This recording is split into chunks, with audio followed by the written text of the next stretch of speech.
Okay, Corinthians, the first to commence. This is an aorist tense, and it's an ingressive aorist. Ingressive aorist means that they were starting to do something.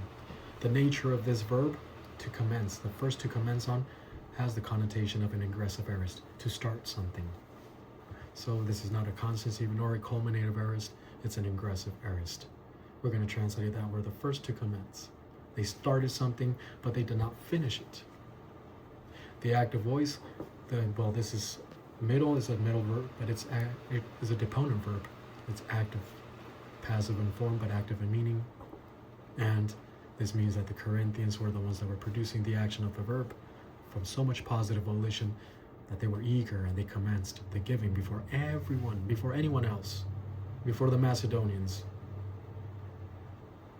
It just demonstrates to you, to us, their extreme positive volition before they fell.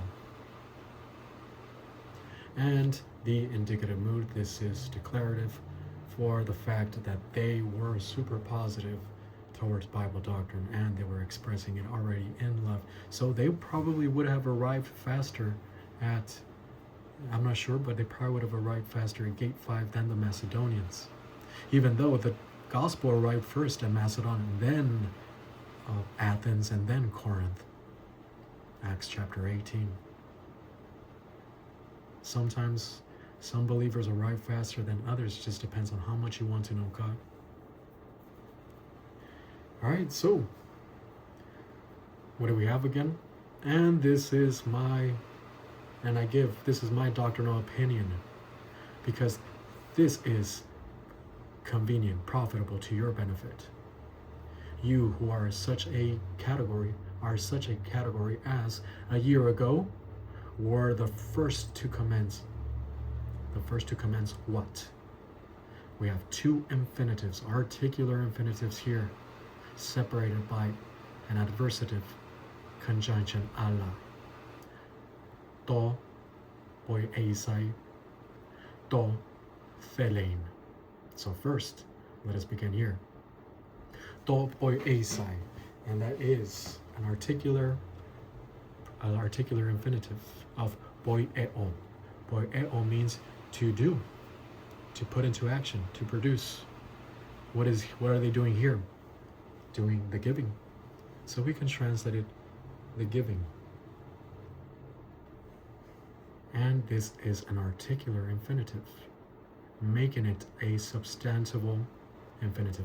Not all the time that there is an article does it become substantivized, but here it is. The first to commence, the what? The to give, the to do. Or rather, we can translate it as kind of like a participle, ing, the giving, the doing. The article determines the case of the infinitive, the case, the number, and the gender of the infinitive. The first to commence, the doing, the giving. So yes, this is a substantival infinitive, direct object specifically. The doing, the giving. But here we have this function as an adverb. U plus mono. U means no, plus monos means only, alone. Not only the giving, but also the desiring. So in English, we're gonna translate this, not just the doing, you were the first to commence, not just the doing, but also the what? The desiring. And so we have kai as an adjunctive, also, but also the desiring. Contrast of this conjunction, alla, but also, and then another articular infinitive of thelo. You already know what thelo is. Thelo is to will, to desire, to want. Many times in terms of emotion, you want something, you desire, even to the point of eagerness. The willing, the desiring. It's an article. It's an infinitive. So it's a substantival infinitive. Direct object of the main verb, proenarchomai. So literally it would be the first to commence on, the to give, the to do, the to will, but we translate these as ing, the participle, so the doing, the giving, the willing, the desiring. Okay, so here is the aorist tense. It's a punctiliar constitutive aorist of the doing, because it's just a one act of doing. You collect the money and then you send it off to whoever is going to take this money. The active voice, the Corinthians produced the action of the verb of this substantival infinitive, which functions as a direct object. The infinitive is substantival. And okay, and then the second one, thele, this is a present tense. It's a progressive present because the desire is not just punctiliar. Okay, I desire right now, it stops. No, you continue desiring it because of the Bible doctrine inside of your soul. You have so much doctrine, and that doctrine brings out fruit that's continuous. Part of that fruit here is the desiring to give, to partake in this ministry for the saints.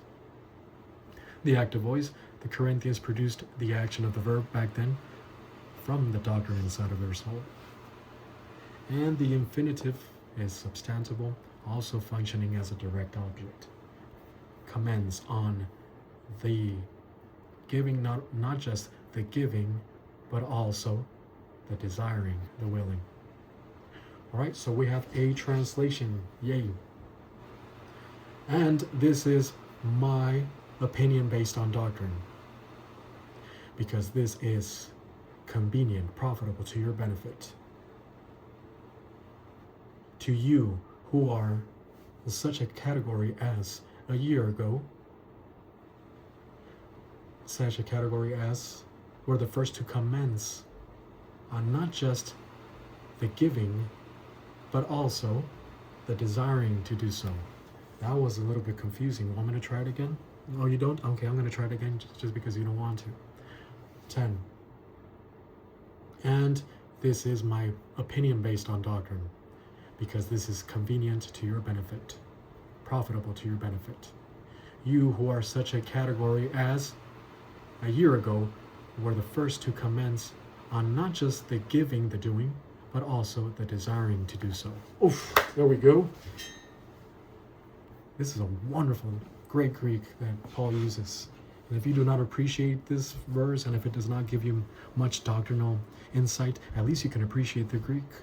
Look how he uses the infinitives. All right, so a few points now. We're going to be able to begin verse 11 as well today. Seems like we're on good track. Okay. Point 1. Paul formed his opinion based on the doctrine in his soul. That's what he says. This is my opinion based on doctrine. No, it doesn't say that. Well, look at the previous verse. He went to the doctrine of kenosis. So point 1 again. Paul formed his opinion based on doctrine inside of his soul. Point 2. He went back to the doctrine of the hypostatic union to form a doctrinal conclusion about how the Corinthians should think and therefore give. That's point 2. So again, he went back to the doctrine of the hypostatic union and kenosis to form a doctrinal conclusion about how the Corinthians should think and therefore give. Point 3. He applied the doctrine of kenosis and tells the Corinthians they should apply their own kenosis. That's point 3. Why do they need kenosis? Because they might be in danger of relying on their money. There's nothing wrong with being rich. Yes, you're a millionaire, or you made your first million at the age of 22. Good, fantastic. It might be part of God's logistical grace. But do you rely on that money? Do you depend on that for your well-being? Do you depend on that for your confidence? Do you depend on that for your happiness? Are you insecure? Some of the most rich people are the most insecure people. You would expect them not to think so much in terms of security. They do. I thought that only the poor were the ones that thought in terms of security. Pues necesita el seguro social, que le pone dinero al seguro and all that. Put money to the social security. That's what the advice that people used to give me all the time. It's very security conscious. But the rich are also very security conscious as well. What are they going to do once they lose their money? They'll break apart many times. So, Paul is applying the doctrine of kenosis here. Do you rely on your money, or do you use the 10 problem-solving devices? What happens if you lose that money tomorrow? Nothing. I have the source of my blessing. That should be your answer. The source of the blessing is God. If you have the source of the blessing, then the blessing can easily come and go. You are nothing without the source of the blessing. Having the blessing without the source of the blessing means a useless life, a futile life. If you have the source of the blessing, then the blessing can easily come and go. It doesn't matter. He can bless you anytime. He can drop $1 million in your lap right now. He can give you social prosperity, sexual prosperity right now. But do you have the capacity? He can give you a right man if you're a lady. He can give you a right woman if you're a man. But do you even have the capacity for your right man or your right woman? Therefore, the source of the blessing is what matters. Corinthians, are you relying on the source of the blessing? Yes. Okay. I think they do. Point 4. God is in control of our lives. His logistical grace provides the exact amount that we need, and therefore, He knows the exact amount that we should give. So that's relieving. He provides the amount that you have, and He expects for you to give a certain amount. So that's relaxing. Now that eliminates any sense of scoring points with God. So this is a point for y'all that want to give. So anything that you have is part of God's logistical grace. And so you're just simply going to give back what God has already given you. Point 4, God is in control of our lives. His logistical grace provides the exact amount that we need, and therefore, He knows the exact amount that we should give. Point 5, this giving, however, must be a product of the believer's own motivation from doctrine in the soul. Any other motivation is wrong. Any intrusion of the lust of the arrogance of the sin nature is wrong. Becomes human good, evil. So name that sin, use 1 John 1:9 right before you engage in the act of giving. Regardless of giving to either a Christian organization or a secular organization, anytime that you give, use 1 John 1:9, make sure that it counts as divine good.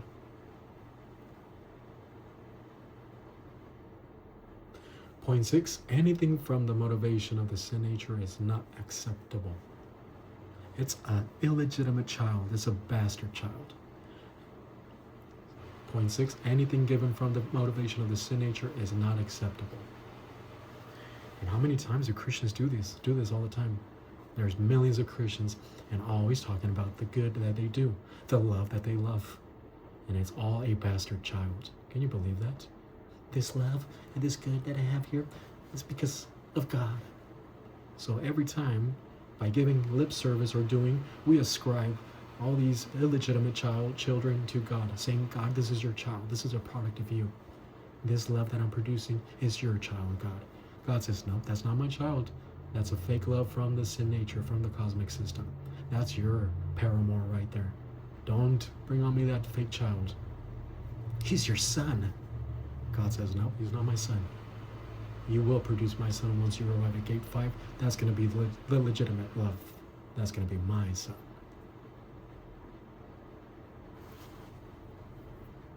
Point 8.